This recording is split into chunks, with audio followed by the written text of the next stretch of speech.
On the day that he wanted to name all the animals, he said, no, I'm not going to do this on my own. Man, my bestie, come sit here. I'll tell the animals what you're going to do and how your lives are going to be. And you give them their names. And of course, man said, of course, I'm sitting right here and I'm going to do that. And the animals made a huge queue and they came one after the other. The first animal to come was the donkey. And when the donkey approached, well, the donkey didn't have a name then. So when this animal approached with short ears and quite healthy and a short tail and strong legs, God looked at the animal and said, you look quite strong. And you know what? You are going to be the beast of burden for my friend here. Man, you're going to carry all his burden. You're going to carry all the heavy luggage, and you will only feed from what he gives you. And man sitting there said, you know what? You look like a donkey to me, so your name is going to be Donkey. And God looked at Donkey and said, well, Donkey, you will live for 50 years. And the donkey said, God, I have no problem with the kind of life you've given me. I will gladly do it. But just imagine, 50 years of carrying heavy luggages. That's a bit too much. Just give me 25. I said, all right, okay, 25, that's very fine. Go ahead and live your life. The next one to come was another animal that was much smaller than donkey. It had a tail that went from side to side and it was saying, whoa, whoa, whoa. Aha! And when the animal came, God looked at it and said, you look quite interesting, yeah? Your work will be to look after man and whatever man has. So you are going to be the watchman of anything that man, possesses. And, man looked at this animal and said, your name is going to be? Dog. To be dog, exactly. And the dog said, all right, sounds like a cool life. So how many years do I live? And God said, 30 years. How is that for you? Jeez. And the dog said, 30? Hey, my G, well, I have no issue with the life that I'm going to live, but 30 is a bit too much. Just give me 15. I'm good with 15. And God said, all right, 15 is your life. And of course, the different animals came, and the last animal came. It was jumping from one tree to the other tree, and it was, and even before God could say what this animal would do, man said, you are a funny one. Your name is going to be? Monkey. To be the monkey, yes. And God said, you have made my favorite creature happy. And so your life, soft life. No hard work. So your life is going to be a comedian. You are going to be making man laugh. You're going to make tricks, you're going to make faces, just make him happy. Right. And I think, with this kind of life, you don't really mind living for 30 years, do you? And monkey said, hey? Okay, well, first of all, I have no issues with my life, But do you know how hard it is to make people laugh? Yeah. 30 is too much, just give me 15. And the monkey went and lived his life. And finally, it was time for man. And God said, man, my favorite creature. For you, a life of bliss. You build a house, you live in it. Yeah. You have a farm, plant your fruits, your orchards, you enjoy it. And you're going to be Lord of all the animals and all the plants. And you have 30 years. What? Right. 30 years? Yeah. Oh, man didn't take it very kindly. No, I got where 30 years? That's too little. That's too little. Now, 30 years, I built a house, and before I start enjoying myself, I have to die. I can't even enjoy me. 30 years is too little. Give me more. I want more years. And then God said, okay, well, you can have the 25 that the donkey refused. I said, that's very kidogo. 30 plus 25, 55. God, add me some more years. I said, okay. You can have the 15 that the dog refused. Yeah, let's top up. Okay, 55 plus 15. And that's still not enough. Give me more. And God said, I think tumeza kuzoeana. Now, I will give you the 15 that the monkey refused and nothing more. And well, you see, just like man wished, is exactly the same way he lives his life today. Right. The first 30 years, years are easy. You know, he's exploring, he's doing this, he's doing that, he's doing that. He's living an easy life. Then he turns 30 and he gets into his donkey years. Doing hard work, having to work for everyone else and not for himself, you know. And he does this until he's 55. And if he is lucky to go after that, then he gets into his dog years. You know, dog years of fear, you know, I'm almost getting to retirement. Wow. I have to consolidate everything that I have. And I'm looking at everyone suspiciously. Like, what are your intentions? Do you want to come and see the bond that hey, stuck you on Chezo? And in case you manage to go past the dog years, then you enter into your monkey years. You're now a grandfather, you're a grandmother, and you spend the rest of your life hopping from this house to the house, making laughter, making games, and making your grandchildren laugh. Fantastic. What? There's a lot of lessons to learn from that story. And it's also, I like how you've made it very relatable. You know what I mean? You've also tapped into the story from the Bible. So, okay, those are my words. But why is that your go-to story? I think for me, the first thing is that stories are human. That's why it's very easy for humans to relate to stories. And the other thing is that I prefer for people to pick things for them in the story that they have learned. So rarely will you hear me saying, so what did you, so the moral of the story is, I don't go that way. And if, you know, maybe sometimes a client is like, no, we need to learn the morals, I will ask, so what have you learned from that story? Okay. So Kev, what did you learn from this story? You know, I learned that you have to be content with what you have. You know, with whatever you've been given. You know, when you ask for too much, it might end up working against you. But also that when you actually ask and are willing to go the extra mile, are you also willing to live with the consequences? I love that. Exactly. I mean, I don't know if I'm ready to be a monkey. My later years. But it's fascinating. You know, let me ask you something. Is there a specific Kenyan storyteller that has amazed you? And they don't have to be a professional storyteller. It could be a politician. It could be, somebody in the arts, like maybe an actor or something like that. You know, somebody that you're like, wow, this is the ultimate Kenyan storyteller that I've actually been with or experienced. I think you're talking about, if we talk about oral storytelling performance, then, you know, nobody in Kenya, actually in the whole East African region, the name Odero Agan will always come up because he has basically trained like almost everyone that I know, both in Kenya, Uganda, Tanzania, Ethiopia as well. And also, I have to mention also Alumbe Helen. She's amazing. And these are the guys that I basically sat down and talked to, learned from when I was learning storytelling. But also look at Kenya. I mean, I think we have amazing storytellers. One of my most charismatic storyteller is the late Raila Amolo Odinga. You know, I was going to say that. I was going to ask you, by the way, why do you think he stood up for you? Because he relates very well with the audience. And that is the one thing that is different between storytelling and, let's say, a play. Is that when you're in a play, is that you are actually on stage and the audience is like peeping through a peephole to look at your world. But when you're doing storytelling, is that it's a shared experience. So if you don't build a rapport with your audience, really, the story is not going to work. So Raila used to like doing this thing for football. Kalonzo na mpira, anapatia Balala. Balala nena anapatia Weta. Weta na mpira, anarudishia Madividi. Madividi anapatia Jo. The crowd goes crazy. I know. He had a signature. I know. He's gonna do that, and he's gonna do a song. But exactly. You know, and you just know, like, you know, you don't really. He's not predictable that you know what to expect when he's gonna stand up and talk.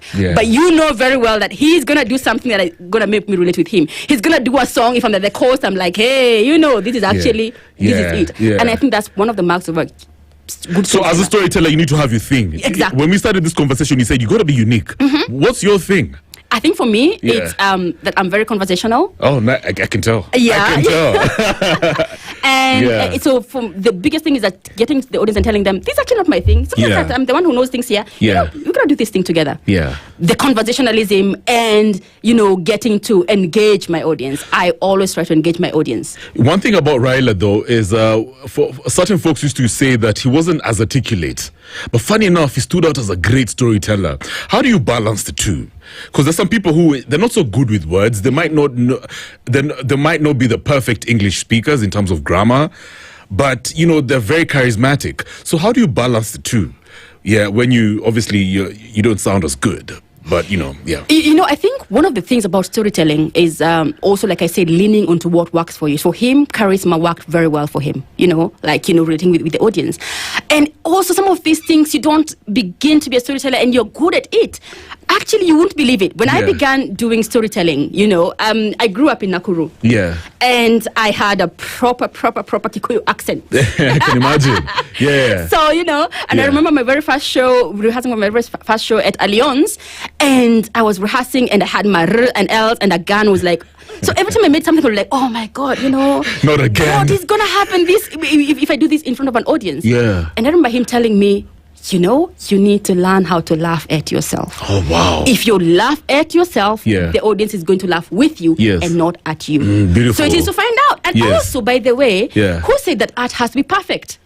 Who said that if I'm a storyteller, I have to be the perfect storyteller? That I have to be a very great actor? Yeah. Some of these things is also about, are you also feeling what you're saying? Are you enjoying yourself? Then the audience will go with you as opposed to someone who's like, I'm here to deliver my perfect story. Yeah. And, you're there, you sit there and see my brilliance. Is that also art doesn't have to be perfect. Yeah. So please don't feel like, if you want to be a storyteller and, my grasp of English or Swahili of my mother tongue is not really perfect. You don't have to go there. Yeah. And also tell in the language you are most comfortable with. Right. That's something else. Yeah. You don't have to speak English. No, you don't have to. You don't have to. Amazing. Yeah, if you tell in Kissy, tell it. And that's actually a thing they'll be like, you want Kissy stories? Yeah. That's the guy you That's the guy for the Kissy stories. Yeah. Yeah. And for parents listening tonight, what's the one thing that they can do?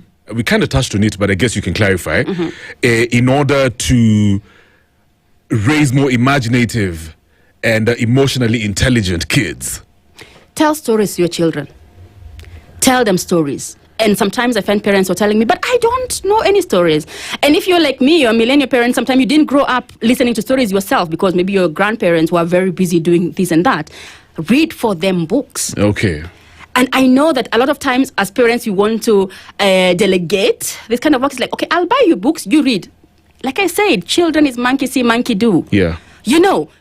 Buy that book, sit there and read with your child. Make it interesting. Allow them to ask questions. By the way, CPS mtihani ati, so what have you learned from it? Any new vocabulary? Please. That's fascinating. Make it That's fun. funny. Make it fun. Read the story with them. And also, after that, answer any questions they have. Go at their pace. Go at their pace. And you might realize that some kids have a story they love. They'll ask for it over and over and over and over again. Yeah. Don't get bored. And how do you instill a reading culture in your kids? Because I also know there's benefits of reading. Because you mentioned you love fictional stories. You like to share fiction. I love reading fiction as well. How do you make your kids learn to read, especially these days? Because there's this whole debate of kids are too digital. Monkey see, monkey do. Like I said, I am raising my kids in a digital world. My kids absolutely love reading, and it's also some of the like physical books. Yes, we do okay. physical books. By the way, I am a physical books person. I love physical books, and it's also some of the things that we do at home. Like I say, unless you've seen darkness, the TV should not be on. So they need to get things for them to do during the day. So they'll get games, they'll get books, they will read, and also as a parent, please read. If you have to, fake it. Let them see you holding that book there, reading it. Because if you're not doing it, it'll be just like, okay, they'll also do it when you're there. Like, Mom has said you go and read. Dad has said you go and read. I'm going to hold the book. That's it. Yeah. And then the other thing that you also need to do is to expose them to the world of books and literature and stories. And we are lucky nowadays that also some of the stories that we also have, it's very easy to also meet authors, especially in the major cities. The authors are there. When us guys were growing up, we were reading, Akina Heidi, Akina Famous Five, with the names of the authors are very foreign. That you didn't even start thinking about, when I grow up I could be an author, because you didn't see any Wangari or Otieno or Kipchoge on the book cover.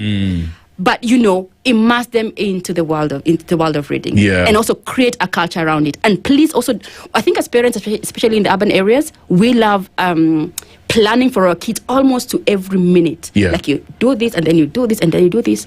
Please allow your children to get bored, because when they get bored, they learn by themselves what to do with their time and what they have around it. Yeah, that's interesting. It's amazing how you said there's always communities for literature. All these book clubs, that's really good.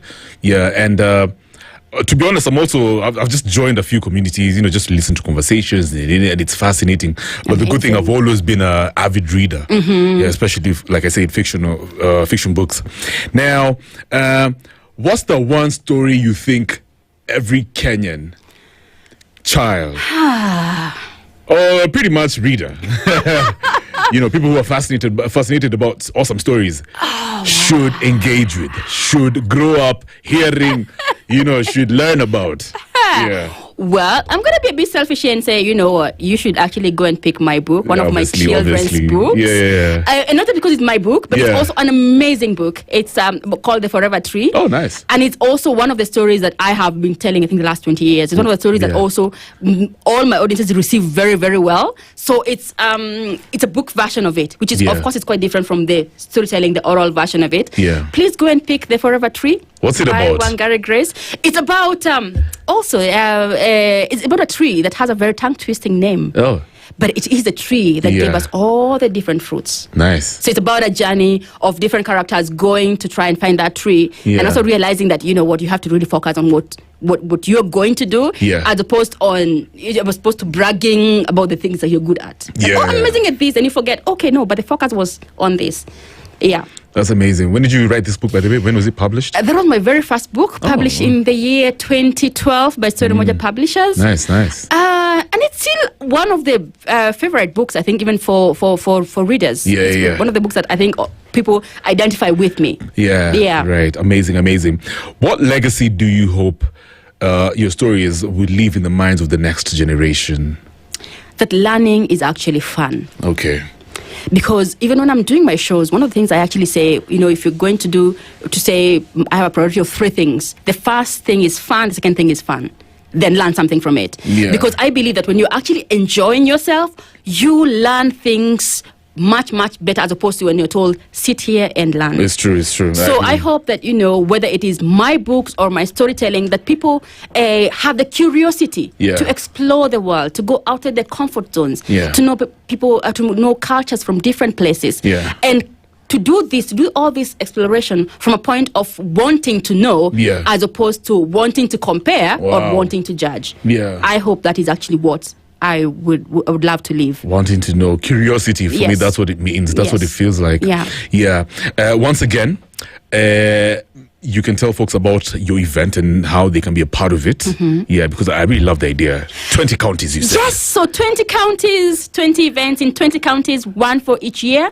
And I am actually putting this out to all my listeners out there, to people who know me or who would want to know me or who love stories or who would love to hear my stories, because I don't really have a clear cut of saying I'm going to this county and this county and this county.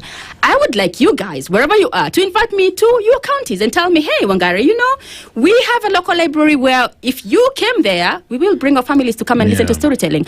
Or you say, actually, my kids' school, I'll actually go and sell the idea and you can come over there. So please, if you're out there and you feel that stories, have a big impact on humans, on humanity, you would want to listen to more of Wangari the storyteller. If you're an individual, if you're a parent, if you're an organization who is into the arts, into the culture, please get in touch with me. I would definitely love to partner.